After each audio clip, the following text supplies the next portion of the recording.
बिस्मिल्लाहिर्रहमानिर्रहीम। अस्सलाम वालेकुम स्टूडेंट्स, कैसे हैं आप सब। उम्मीद करती हूँ आप सब बिल्कुल खैरियत से होंगे। स्टूडेंट्स, आज हम 2017 का थर्ड पेपर का ऑब्जेक्टिव डिस्कस करेंगे। साथ साथ मैं आपको जो जो टिप्स एंड ट्रिक्स बताती जा रही हूँ आपने उसको बहुत अच्छे से अंडरस्टैंड करना है ताकि आपके ऑब्जेक्टिव्स में फुल मार्क्स आएँ। Let's start. तो स्टूडेंट्स, थर्ड पेपर का जो फर्स्ट क्वेश्चन है हमारे पास, the spectrum of different isotopes in mass spectrometer is done on the basis of. तो स्टूडेंट्स, स्पेक्ट्रोमीटर का टॉपिक आपकी बुक से जो है वो निकाला जा चुका है, तो इसका जो करेक्ट आंसर है वो बी है। इसकी रीज़न हम डिस्कस नहीं करेंगे। नेक्स्ट है question number 2, the volume occupied by 1.8 grams of oxygen at STP। तो अब स्टूडेंट्स हमारे पास क्या है कि यानी आपके पास आप सबसे पहले मोल्स फाइंड आउट कर लें। 1.8 ग्राम्स ऑफ ऑक्सीजन के मोल्स फाइंड आउट कर लें। तो स्टूडेंट्स, सबसे पहले हम देखें मोल्स फाइंड आउट कर लेते हैं। तो आपके पास है 1.8 ग्राम्स और ऑक्सीजन है ना, तो ऑक्सीजन के फाइंड आउट करने हैं तो इसका होता है 16 टू ज़ा 32। ठीक है, तो आपके पास मोल्स आ जाएंगे 0.056। ठीक है, और अब आपने क्या करना है, अब आपको पता है कि 1 मोल ऑफ एनी गैस हमेशा कितना STP पे ऑक्युपाई करते हैं, 22.414 dm³ और 0.056 का आप कैलकुलेट करेंगे तो 22.414 के साथ आप इसको मल्टीप्लाई कर देंगे तो आपके पास आंसर आ जाएगा 1.26 dm³। ठीक है, तो इसमें आप देख लें करेक्ट ऑप्शन कौन सा है आपके पास, बी ऑप्शन करेक्ट है, 1.26 dm³। थर्ड क्वेश्चन है, when hot saturated solution is cooled very rapidly we get. तो ये वाला क्वेश्चन भी जो है वो आपका इंक्लूडेड नहीं है क्योंकि एनालिटिकल टेक्निक्स का चैप्टर निकल चुका है। ठीक है, तो यहाँ पर हमारे पास आ जाता है premature crystallization of the substance। Next है question number 4, a graph obtained from Boyle's law is। अब देखें Boyle's law से जो ग्राफ आता है उसको आप आइसोथर्म कहते हैं और जो चार्ल्स लॉ से आता है उसको आप आइसोबार कहते हैं। ठीक है, क्योंकि Boyle's law में क्या करना होता है, आपने प्रेशर और वॉल्यूम का रिलेशनशिप देखते हैं और टेम्परेचर कांस्टेंट है। ठीक है, तो वो थर्म से थर्मो की जो टर्म है वो आई है। Iso means same, thermo means temperature, यानी सेम टेम्परेचर पे हम बॉयल्स लॉ को स्टडी करते हैं। ठीक है, और इसी तरीके का आपसे जो है वो चार्ल्स लॉ का भी पूछा जा सकता है कि हम जो ग्राफ है चार्ल्स लॉ का उसको क्या कहते हैं, तो उसको हम आइसोबार कहते हैं। ठीक है, आइसोबार का मतलब है कि सेम प्रेशर पे हम जो है वो चार्ल्स लॉ को स्टडी करते हैं। तो इसका करेक्ट ऑप्शन है हमारे पास D, a parabolic curve called isotherm। Next है question number 5, the critical temperature of argon gas is low as compared to ammonia and sulfur dioxide due to the reason। अब देखें क्रिटिकल टेम्परेचर का जो topic है ना वो KP के बलूचिस्तान की बुक्स में डिटेल से डिस्कस हुआ है लेकिन नेशनल बुक फाउंडेशन में नहीं है। लेकिन आपका जैसे कि SLO बेस्ड एग्जाम्स हो रहे हैं तो आपसे इस टॉपिक के बारे में पूछा जा सकता है क्योंकि आपको KP और बलूचिस्तान की बुक्स एज अ रेफरेंस जो है रिकमेंड की गई हैं, तो उसमें से भी क्वेश्चन आपसे पूछा जा सकता है। ठीक है, तो अब यहाँ पर देखें क्रिटिकल टेम्परेचर वो टेम्परेचर होता है कि जो आप जिससे अगर ज़्यादा होगा ना टेम्परेचर तो कोई भी गैस लिक्विफाई नहीं हो सकती। जैसे कि फॉर एग्जांपल मैं सपोज कर लेती हूँ 30 किसी भी गैस का 30 डिग्री सेंटीग्रेड एक क्रिटिकल टेम्परेचर है। ठीक है, तो 30 डिग्री सेंटीग्रेड से अगर आप ज़्यादा रखते हैं यानी 35 डिग्री सेंटीग्रेड पे आप ना गैस के मॉलिक्यूल्स को क्या कर रहे हैं कि आपने बहुत ज़्यादा हाई प्रेशर अप्लाई किया है और उस गैस के मॉलिक्यूल्स को बहुत करीब करीब ले आए हैं। ठीक है, ताकि आप चाह रहे हैं कि गैस लिक्विफाई हो जाए, लेकिन आपने टेम्परेचर जो है ना क्रिटिकल टेम्परेचर से ज़्यादा रखा हुआ है तो गैस कभी भी लिक्विफाई नहीं होगी। आप जितना मर्जी प्रेशर अप्लाई कर दें गैस लिक्विफाई नहीं होगी। ठीक है, तो ये वो मिनिमम टेम्परेचर होता है कि जिस पर गैस को लिक्विफाई किया जा सकता है। इस क्रिटिकल टेम्परेचर या उससे लो टेम्परेचर रखना चाहिए तो गैस फिर आप प्रेशर अप्लाई करेंगे तो गैस लिक्विफाई हो जाएगी। ठीक है, अब यहाँ पर एक और कॉन्सेप्ट अंडरस्टैंड कर लें कि ये अगर आपके पास टेम्परेचर लाइन जा रही है मींस कि ये 0 डिग्री सेंटीग्रेड है, ये 25 है, ये 100 डिग्री सेंटीग्रेड है, तो अब आपने एक चीज़ नोट करनी है कि आप टेम्परेचर को लो करते हैं ना तो आपके पास गैस लिक्विफाई होती है। ठीक है, तो आपने ये कॉन्सेप्ट अपने पास रख लें कि जितनी गैस पोलर होगी ना, जितनी गैस पोलर होगी तो पोलर गैस के मॉलिक्यूल्स के दरम्यान में वैसे ही थोड़ी बहुत फोर्स ऑफ अट्रैक्शंस पहले से होती ही हैं। ठीक है, उनका जब आप टेम्परेचर कम करने लगेंगे ना तो वो जल्दी से जल्दी लिक्विफाई हो जाया करेंगी। ठीक है, इट मीन्स के जो पोलर गैसेज हैं उनका जो क्रिटिकल टेम्परेचर है वो हाई होता है। ठीक है, लेकिन जो नॉन पोलर गैसेज है ना तो उनका यानी नॉन पोलर जो होंगी ना नॉन पोलर, तो उनका जो क्रिटिकल टेम्परेचर होता है ना वो बहुत लो होता है, क्योंकि उनको आपको बहुत ज़्यादा उनको कूल करना पड़ता है और फिर उनके दरमियान में जाके कुछ फोर्स ऑफ अट्रैक्शन डेवलप होती हैं और वो लिक्विफाई होती हैं। ठीक है, तो यहाँ से आपको ये बात समझ आ गई है। तो अब ये देखिए यहाँ पे क्वेश्चन क्या पूछा हुआ है, the critical temperature of argon is low. Argon gas का लो है क्रिटिकल टेम्परेचर, लेकिन अमोनिया और सल्फर डाइऑक्साइड का हाई है। ठीक है, तो इसकी मेन रीज़न यही है कि आर्गॉन नॉन पोलर है और ये दोनों पोलर गैसेज हैं। ठीक है, तो इसका ऑप्शन सी करेक्ट है, इट हैज़ लो पोलराइजेबिलिटी। ठीक है, नेक्स्ट आपके पास आ जाता है question number 6, which one of the following liquids has lowest vapour pressure at 32 degree centigrade. अब जो भी हमें टेम्परेचर गिवन है, चाहे वो 32 है, चाहे वो 50 है, चाहे 60 है, ठीक है, जो भी गिवन टेम्परेचर है उस पर कौन से लिक्विड का लो वेपर प्रेशर होगा। ठीक है, लो वेपर प्रेशर उसी का होगा जिसके मॉलिक्यूल्स के दरम्यान में फोर्स ऑफ अट्रैक्शन ज़्यादा हैं, क्योंकि फोर्स ऑफ अट्रैक्शन ज़्यादा हैं तो कम वेपर्स बनेंगे, कम वेपर्स बनेंगे तो वेपर प्रेशर भी लो होगा। ठीक है, तो अब देख लें, ईथर है, क्लोरोफॉर्म है, एथेनॉल है और वाटर है। ठीक है, अब एथेनॉल, वाटर और क्लोरोफॉर्म के दरमियान में तो हाइड्रोजन बॉन्डिंग होती है, लेकिन ईथर में जो है वो हाइड्रोजन बॉन्डिंग नहीं होती, तो दैट्स वाई तो इसमें आपके पास ईथर के जो मॉलिक्यूल्स हैं वो आपस में लेस फोर्स ऑफ अट्रैक्शन से डेवलप हुई हुई हैं, तो वो उनका वेपर प्रेशर ज़्यादा होगा। ठीक है, लेकिन हमें तो यहाँ पर लोएस्ट वेपर प्रेशर का पूछना है, तो लोएस्ट वेपर प्रेशर जो है वो वाटर का होगा। ठीक है, करेक्ट ऑप्शन डी है। ठीक है, वाटर में सबसे ज़्यादा हाइड्रोजन बॉन्डिंग होती है। नेक्स्ट है question number 7, NaCl is face centred cubic structure, the sodium ion at the face of the unit cell is shared bye.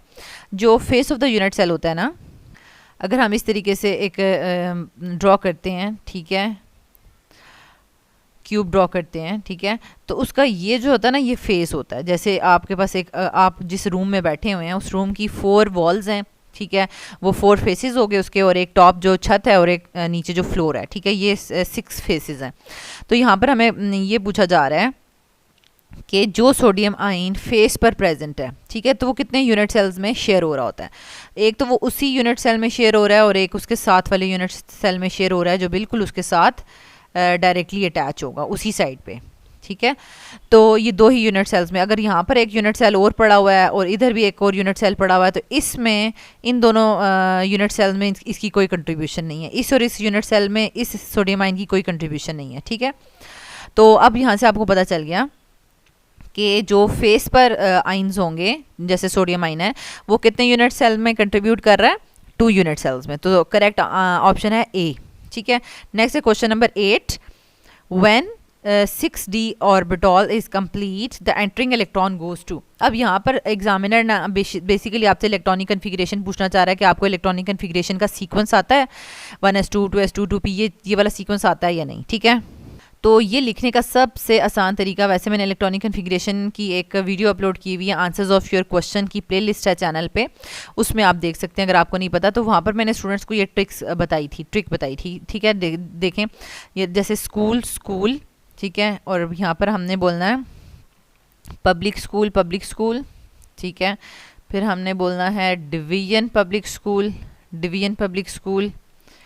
फिर हमने लिखना है यहाँ पर फेडरल डिवीजन पब्लिक स्कूल और फेडरल डिवीजन पब्लिक स्कूल। ठीक है, ये हमने इसके जो है वो एब्रीविएशंस रखी हुई हैं। ठीक है, अच्छा, अब क्या है कि आपने देखना है कि 6d के बाद कौन सा ऑर्बिटॉल आ रहा है 6d के बाद। ठीक है, तो देखें आपके पास d जो है ना वो 3 से स्टार्ट होता है। ठीक है, s जो है वो 1 से स्टार्ट होता है, p जो है वो 2 से स्टार्ट होता है। ठीक है, और d जो है वो 3 से स्टार्ट होता है और f जो है वो 4 से स्टार्ट होता है। ठीक है, तो अब आपके पास क्या है कि आपने देखना है 6d के बाद कौन सा ऑर्बिटॉल है 6d।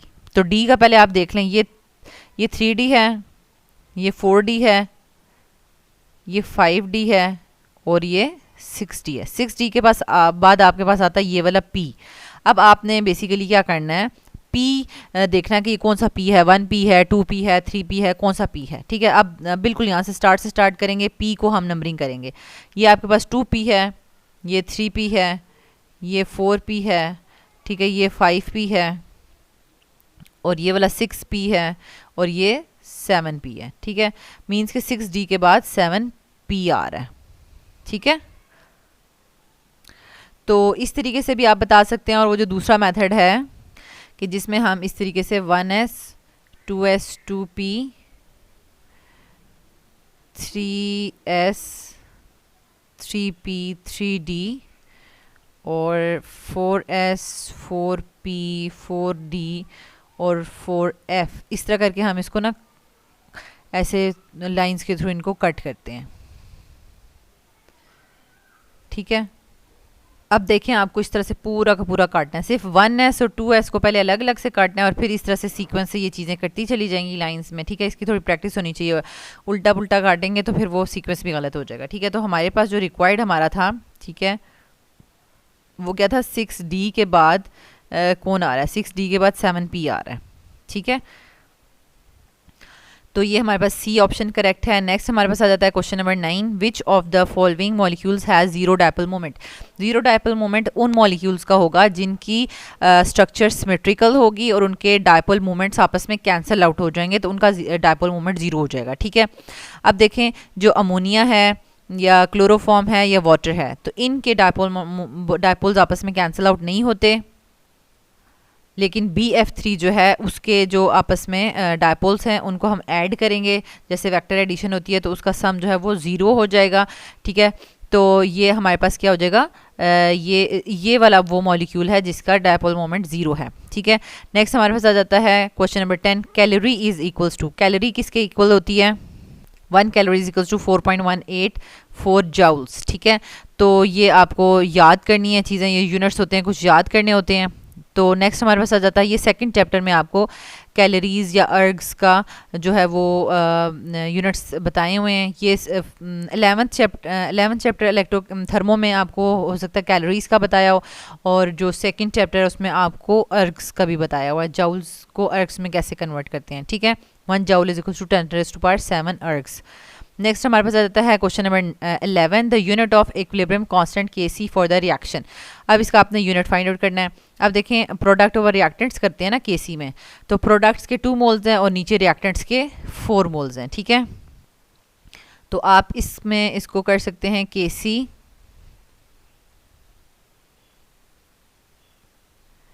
इज इक्वल्स टू, यानी आपके पास कंसंट्रेशन के जो यूनिट्स हैं ना कंसंट्रेशन के, वो 2 मोल्स प्रोडक्ट के हैं और कंसंट्रेशन के 4 मोल्स जो हैं वो रिएक्टेंट्स के हैं, ठीक है। तो अगर इसके जो 2 मोल्स हैं इसके 4 मोल्स के साथ कटते हैं तो नीचे आपके पास कंसंट्रेशन के 2 मोल्स बच जाएंगे, ठीक है। अब आप इनकी यूनिट्स लगा दें, ठीक है, यानी मोल्स पर dm³ का स्क्वायर, ठीक है। अब आप इसको जब यानी मोल्स को जब ऊपर वाली साइड पे ले जाएंगे तो ये मोल स्क्वायर हो जाएगा, पर मोल स्क्वायर हो जाएगा, और dm³ ऊपर जाके प्लस हो जाएगा dm6, ठीक है।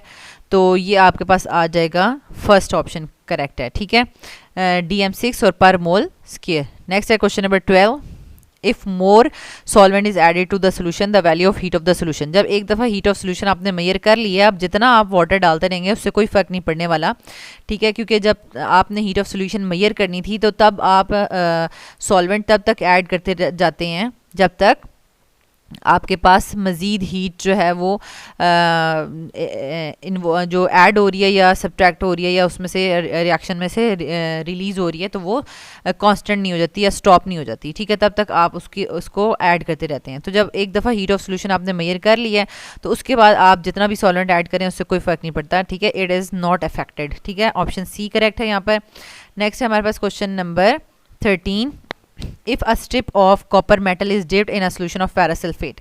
अब देखिए मैंने आपको पहले ही एक्टिविटी सीरीज ऑफ मेटल बता दी है कि जो हाइड्रोजन से एक्टिविटी सीरीज ऑफ मेटल में जो टेबल है, हाइड्रोजन से नीचे नोबल मेटल्स हैं, उनमें कौन कौन सी मेटल मैंने आपको याद करवाई थी, गोल्ड, सिल्वर यानी Au Ag, कॉपर और मरकरी, ठीक है, ये 4 याद करवाई थी। तो ये जो है ना हाइड्रोजन से नीचे हैं, ठीक है, और बाकी आयरन, जिंक वगैरह ये सारी, कैल्शियम, सोडियम, ये सब ऊपर हैं। तो अब देखें क्या लिखा हुआ है, if a strip of copper metal is placed in a solution of ferrous sulphate. तो क्या कॉपर फेरस सल्फेट को डिस्प्लेस कर सकती है, सोल्यूशन में से निकाल सकती है, यानी कॉपर खुद कॉपर सल्फेट बना रहे और आयरन को वहाँ से प्रेसिपिटेट आउट कर दे, लेकिन ऐसा नहीं हो सकता क्योंकि कॉपर एक्टिविटी सीरीज़ में डाउनवर्ड प्रेजेंट है और आयरन ऊपर प्रेजेंट है, तो नीचे वाली जो मेटल है ऊपर वाली मेटल को डिस्प्लेस नहीं कर सकती। ठीक है, तो अब इसका करेक्ट ऑप्शन है D, no reaction takes place. ठीक है, नेक्स्ट है question number 14, the unit of the rate constant is the same as that of the rate of the reaction in. अब ये वाला क्वेश्चन भी देखें, बार बार रिपीट हो रहा है, यानी यूनिट ऑफ रेट कांस्टेंट और रेट ऑफ रिएक्शन के यूनिट्स सेम होंगे कब, जब आपके पास जो है वो ऑर्डर ऑफ रिएक्शन ज़ीरो हो जाएगा, क्योंकि ऑर्डर ऑफ रिएक्शन ज़ीरो होगा तो ये एक्स की वैल्यू क्या हो जाएगी, ज़ीरो, और जब आप इसकी एक्स की वैल्यू जो ज़ीरो पुट करेंगे तो ये पूरा का पूरा क्वांटिटी 1 की इक्वल हो जाएगी। तो रेट कांस्टेंट और रेट ऑफ रिएक्शन के यूनिट्स इक्वल हो जाएंगे। तो यहाँ पर हमारे पास आंसर है D option, zero order reaction के लिए unit of rate constant same है as that of rate of reaction. ठीक है, नेक्स्ट क्वेश्चन नंबर 15 है, हाफ लाइफ का टॉपिक भी आपकी बुक में नहीं है कि 3 हाफ लाइफ्स के बाद केमिकल रिएक्शन में जो परसेंटेज रह जाएगी, percentage fraction of the amount कितनी रह जाएगी। ठीक है, तो वैसे ये एक जर्नल सा है कि अगर आपके पास 100 जो है वो आपके पास अमाउंट पड़ी हुई है 100, ठीक है, तो फर्स्ट हाफ लाइफ के बाद वो आधी हो जाएगी, ठीक है, 50 हो जाएगी, फिर सेकंड हाफ लाइफ के बाद वो उस 50 का आधा हो जाएगा, मींस के 25 हो जाएगा, और थर्ड हाफ लाइफ के बाद 25 का आधा हो जाएगा, मींस के 12.5 हो जाएगा। ठीक है, नेक्स्ट है आपके पास question number 14, number of sigma bonds between the 2 carbon atoms in C2H2। Basically C2H2 आपके पास इथाइन का फार्मूला है। ठीक है, यानी ये अल्काइन फैमिली है जिसमें ट्रिपल बॉन्ड होता है। ठीक है, और इसको एसिटाइलिन भी कहते हैं। ठीक है, तो इसमें हमें क्या पूछा जा रहा है, number of sigma bonds between 2 carbon atoms, 2 carbon atoms के दरमियान में सिर्फ सिग्मा बॉन्ड्स बताने हैं, टोटल सिग्मा बॉन्ड्स नहीं बताने। ठीक है, तो ये देखें हमारे पास ये एक सिग्मा बॉन्ड कार्बन कार्बन के दरमियान में है। ठीक है, और 2 जो है वो इनके दरमियान में, तो टोटल 3 सिग्मा बॉन्ड्स है, लेकिन कार्बन और कार्बन के दरमियान में सिर्फ एक ही सिग्मा बॉन्ड है। ठीक है, तो इसका करेक्ट ऑप्शन है हमारे पास ए।